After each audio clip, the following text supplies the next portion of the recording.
Okay, so about 3 years ago, I made a video about part of my watch collection, which for me held the most sentimental value. The watches which meant the most to me, and the ones I would probably never ever sell, but you know, you can never say never. Who knows what's going to happen down the line. And I actually have been looking at my watch collection, not just these that are in front, but the rest of my watch collection. And I was about to buy two of the watches, but I'll make a separate video about that, about my watch collection and where it's gone and where it's heading, and the two watches that I was about to buy. But these are the watches which, again, would stay in my life for forever and ever. I would probably never ever sell. There's a few that's been added to the collection since the first video 3 years ago, and I thought I'd make an updated version because I've had a lot of new subscribers since then, and some people may not have seen that video. And I'll go into the few pieces that I've added to it. So I will start from left to right. Now these are in no particular order. They're not like the ones I'm showing first are my favourite or anything else like that. Just the way they were put down, because I was trying to cram them all into the screen. So I'm going to start off with the IWC. This is the IWC 5001. This is a first generation IWC. Let's see if it focuses. And I just really like this watch. It's just so nice. Ever since I've owned it, it's probably been one of my favorite. It's a dress watch, I guess you'd say. But you can wear it with everything else. For some reason the focus is not going too well. There we go. So yeah, really love this watch. It's got the first generation movement in there. Now when I bought it, they changed the movement about 6 months after I bought it, and they sort of updated it, but these are coming quite rare now, so I'm quite glad I've got hold of it. And I do like it. The new movement doesn't really bother me so much. It's still an IWC in-house movement. Now I did have the white version as well, which I had I think last year, and I made a video about that. I'll put video links in the description of all the watches. Like I said, I've done reviews on most of these watches, but I will be doing updated reviews, so I'll do an updated review on this one. But if you check out the description, and I'll put a link up here if I can, about the watches that I'm showing. So the white one was the one with the latest movement. I did like it, kept it for about 6 months, but then sold it on. This one is I just feel is a much nicer watch. Really, really nice movement, and the back of it is just so nice. You can see the entire movement. Absolutely beautiful watch. 7-day power reserve, so you can wind it for 7 days and just put it down and then pick it up, and it's nearly always going to be wound up. But absolutely love this watch. So next one is my Breitling B1. Now I just did a video about this a few weeks ago, probably about a month or so ago. This is my first Swiss watch, and I absolutely love this watch. When I did say I don't have a favourite watch, I guess if I did have to have one, this would be it. Now it is a quartz, it's not anything too special, it doesn't have a great movement and so on, but it's more down to the sentimental value. It was my first ever Swiss watch. Bought it brand new from the dealer, and had it, what is that, 17 years I've had it. Absolutely love it. Traveled the world with it, been everywhere with me. Just an amazing watch, great tool watch. Watch the video review of this, which explains more behind of why I like this watch so much. Just a great watch. Love the B1. Still haven't decided of buying the B50, but I'm eking more and more away from buying the B50, which is the updated version of that. But watch the review of that and they'll go into more detail. Now, Tag Heuer. These watches have got a lot of hate. People hate Tag Heuer. To me, I don't mind the brand. I actually grew up with the brand Tag Heuer, and I've always liked it. And some people hate the old F1 the plastic one, which I actually do like, and I'm actually on the look for one of those. I remember you could pick them up for less than £100 back in the 90s and the early 2000s. Now I don't know what they're going for, but I just like them. I don't see anything bad about Tag Heuer. I know people say it's got generic movements and all this nonsense, but I like it. Now the reason I like this one, it's the first edition of the Ayrton Senna. This one they made after his death, and you can just see in the dial, you can see the Senna S. Now they made some other versions of this. I think there's 5 in total. I do have version 4 as well. Again, in the description there's a review of this one and version 4, but this one means more to me than that one. Now when this one came out, it was literally dealers only. They're the ones that offered them to their buyers, so not everyone could get hold of these at that time, and a lot of people bought them as investments to speculate and sell on. I don't think they actually made any money of them, but I have no idea. I didn't buy it for that reason. None of these watches, like say, are for resale value for me, but I do love this watch. It's got the 775 movement in there. Nothing too special, but I really do like it. And actually, I've just noticed one watch is missing, so I'll just go and pick that one up. Yes, so what an idiot. Forgot to add this watch to the end. So, and it is another Tag Heuer. Now this is a Tag Heuer Link. Again, this one's probably got a huge amount of hate to it. It was known as the Bourne Watch because Jason Bourne bought it in the first movie. I actually bought it before the first movie came out. I actually bought this when the watch first came out. Though I think the one he wore was slightly different. It was the next version up. It didn't have the numerals, but I could be wrong. But I like this watch just because I like it. It's a great watch. I wore it a lot. Very comfortable bracelet. I think probably one of the nicest bracelets to wear. It is integrated in there, so you can't put a strap on there, but I do like the bracelet. I'm not sure if I've done a video review of this one, but I will do one. It does need a new battery, but this has got sentimental value to me. Not something I particularly want to go into why the sentimental value is, but yeah, means a lot to me. Really like this watch. Wouldn't sell it, even though it's worth next to nothing now, a few £100 probably. But like it, haven't worn it for some time, but there's a reason why I haven't worn it, which no, I'm not going to go into. And while I was picking that up, I thought I'd quickly show you the other Senna I've got.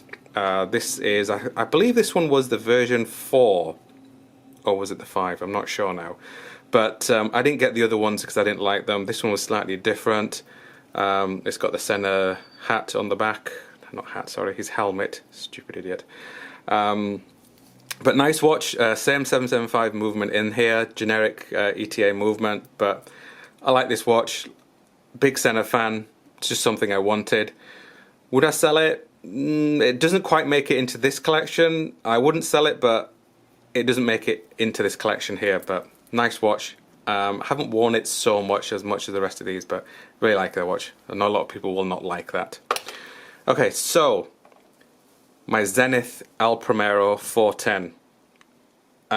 Absolutely beautiful looking watch, I think. The detail on the dial on this is just fantastic. So that's why one of the reasons I want to do an updated version of this, because my camera is a lot better than the ones I had before. It shoots in 4K, so I'll go into more detail of this watch, but really like this watch. It's 18 karat rose gold. Don't wear it so much because it's 18 karat rose gold. It scratches so easy because it's soft metal, so it's not an everyday watch. Now I have been looking at buying the stainless steel version. I do regret not buying the stainless steel version when it was first out, when I bought this one. To find a good one is quite hard, and I actually did find one, but unfortunately I wasn't here in the UK, and the place I was going to buy it from was in Europe, and I was actually going to fly out and pick it up. I'm not one of these people that send money and just hope the watch is going to turn up. These are the pictures of that watch. Absolutely beautiful watch, but because I wasn't able to pick it up. It was my fault because I wasn't around. I had other stuff to do, and the guy sold it, which I don't blame him for. But a real shame that I couldn't get hold of it. But a wonderful watch. Now this has the Zenith El Primero movement, which is also in my Rolex Daytona. These two have the same movement, apart from the Rolex doesn't have the day-date complication and the moon phase complication. So it's moving. It's got the same movement and everything else. But now these are going skyrocketing. But again, doesn't make it into this collection. Would I sell the Daytona? If push came to shove, yes. Because I don't wear it now, like I said, soft metal, scratches super easy. And it is a bit, I mean, literally I've still got all the stickers and everything on it. Very rarely used to wear it. It's mainly just for when I was younger, to be honest. I've had this watch now for a long time. And it's, how many hours has it had on my wrist? Probably a few weeks in total in all those years, because I used to wear it, take it off and then put it down. Nice watch, but out of the two, I would always pick the Zenith El Primero. Actually, when you put them together, you can see the difference in the rose gold and the yellow gold. When I bought this one, actually, I wasn't going to buy this one. I was going to buy the white dial one, but I'll do an updated version and go into more detail about the Rolex. So that's the Zenith El Primero 410. Fantastic watch. Now, the Amiga Speedmaster. Nothing special about this watch. It's a watch you can probably buy from eBay or anywhere else, Chrono24, etc., for a few £100, maybe £600-700. So why is it in my collection? I bought this for my mum 12-13 years ago, and it's her watch. She doesn't wear it so much now, and the reason it's here is because sad to say she's getting on a bit now, and she's sort of coming to the end of her life, and being that it's her watch, I could never sell it. It just wouldn't. No, I just couldn't sell it because it belongs to her. Even though it's a man's watch, but she wore it. She absolutely loves it. It's had quite a bit of wear. Still got the original strap on there, and that's the only reason why. I've worn it a few times, but really it's her watch, and she hasn't worn it for a few years now because she's not been too well. And for her to wind it, because if you don't wear it, it stops and you have to wind it every day. So yeah, more sentimental value more than anything else. Wouldn't get rid of this for anything. So okay, let's go with, I guess, what I added to my collection from the previous video. This is the 1952 Navi timer, Breitling Navi timer. Now, I've been looking for one of these for years, not years, 5-6 years, if not more. Now, I did have a different 806, which had the different logo and stuff. It was a 1967, I believe it was, but this is a 52. And these are becoming so rare, and I was so lucky to get hold of this one. I will do a full review on this. Really like this watch. It comes on this lizard strap with the Breitling buckle, which has got the, what are they called, the arrows, but it doesn't. It's not original buckle, but hey, you know, a watch from 1952 is not going to be bang up to original anyway. But it's faded. It's just a wonderful watch. The camera doesn't do it justice. I really do like this watch. Again, we'll do a full review on this. Lovely watch. Really glad I've got that. Will stay in my collection for a long time. Oh, I missed this one, didn't I? Alright, so my JLC. My second JLC. This is the one I bought second of all. The Reverso. Now, when I bought this, I was sort of umming and ahhing about whether or not I should get the Aston Martin JLC, and I am glad I actually got this one. Really like this watch. Now, one of the reasons I like this one more than most Reversos, it's a duo. So it is literally 2 watches in one. Now it's a GMT, so you set this time to whatever time you want to, and then you keep one on your local time, and then whatever time you're going to. Have done a review on this, again, updated review to come. Love this watch. It's fantastic. 2 watches in one. Big day date. It's got the day-night indicator there. Power reserve, 8 days power. Fantastic watch.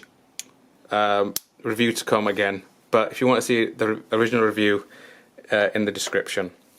Now, first JLC, the Memovox. This is the alarm one. Again, fantastic watch. Really, really like this watch. I've got it on this custom ammo strap for the watch because it came on 21mm lugs, which is really annoying. I've done a review on this. Again, updated review to come. Fantastic watch. The complication is brilliant with the alarm. I will do a better one, but love this watch. Really do.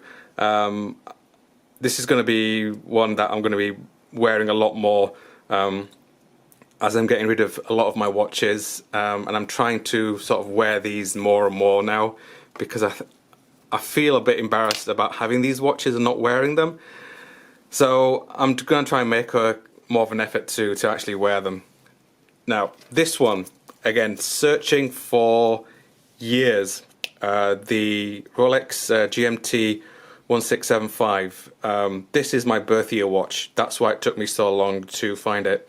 Again, I already done a video on this, but I will do another one in the description if you want to see the review of that. Now, I have changed a few things on this. Now, this watch originally came on the Jubilee bracelet. I hate these bracelets. I think they're just so horrible. So I put it on the Oyster bracelet, but I didn't have the Oyster bracelet at that time. So what I did is I used the Oyster bracelet from my Sea Dweller, the latest Sea Dweller that was just before they came too big anyway. So I put that bracelet on here. It was more of a compromise because it did fit, but it didn't exactly go with the watch. I mean, this is a modern bracelet and this is a vintage watch. So years while I've had this watch, I've been searching for a proper bracelet, and I managed to get one. Now it is the rattly bracelet, which, yeah, I mean, it doesn't have solid end links. It's got the hollow end links, but it goes with the watch. So I'm trying to keep it as original as possible. Now, in my videos which are to come, I'll show you my rest of my watch collection, and you'll notice that it's changing a lot to vintage watches. I'm buying a lot more vintage watches. I absolutely love vintage watches, and not just buying the vintage watches, searching for the vintage watches. It's just so much fun trying to find these watches. It's just, yeah, I love it, and I get to travel all around the world to search for these watches, which is brilliant. And last one, this is a Chinese watch, and I bought this in Shanghai 18 months ago. Again, this is more of a sentimental value watch to me. Bought it in Shanghai when I was with one of my best friends, and she sort of took it away and had an engraving put on the back of it. Because of that engraving, it's something which I'm not going to sell ever.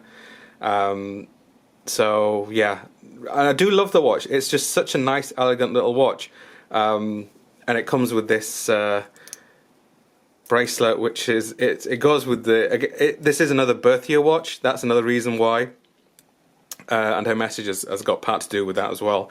So two birth year watches, and I'm looking for a birth year Navi timer as well. But yeah, I just love this watch. I can't say anything more about that. It's just a great little watch, nice to wear. I should have done wrist shots of all of them, shouldn't I? That's what it looks like. It's really small. I think it was 34mm, but really, really nice. Took me a long time to find this bracelet. It came on the same bracelet, but it was too big, and it took me a long time to find the right year bracelet to fit the watch. It's actually in China. I didn't want to buy a bracelet from England or anywhere else. I wanted a Chinese bracelet to fit with the watch. I love all these watches. I'll do some wrist shots for you. That is just such a nice watch. I really do like this. The acrylic glass scratches like anything, so I'm constantly using stuff to keep the scratches off it. But somebody actually sent me a message asking how do I change the straps without scratching it. Well, I put it down on a towel or something, so I try and minimize the amount of damage I can do to these watches. So I won't fasten that. But I love the size of this watch. It's not too big. Now, most of the watches you can see, the biggest watch I've got is the B1, I think, on the JLC. Nothing more than 42 mil, but this one, that's why I like it, because it's not too big. It fits my wrist really well. Love this watch. Let's put the Navi on.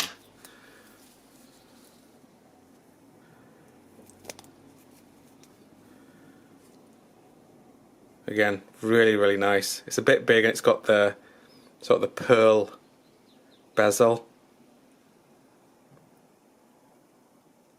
Love it. And I've actually been offered double what I paid for it, because these watches are skyrocketing. I didn't realize how much they've gone up by. The guy offered me the amount of money and I said, yeah, very funny. And then I did some research and looked at the prices and I thought, oh my God, the guy, what he was offering me was market value. And I just couldn't believe it, because I've never been looking to sell any of these watches, so I don't know, I didn't look at what value they have. And oh my God, these watches are just going crazy. So that's why I'm trying to find an 806 for my birth year before it's too late, before they become ridiculously expensive. Now there's a lot of them out there, but they've been really battered to hell, or they've had dial changes, and I mean that's had hand changes, which is unfortunate. But for a watch from 1952, it's going to have some changes to it. Now the other good thing about the rest of these watches is they're all brand new. I bought them brand new, so I bought this one brand new, new. All of them new apart from this one. So these will all stay with me. So they're all going to stay original as much as I can keep them. So I know that they're not going to go anywhere and be molested by someone and change the hands or change the movements. But yeah, this one's again really nice. Let me put the tag on, the one that most people will absolutely hate.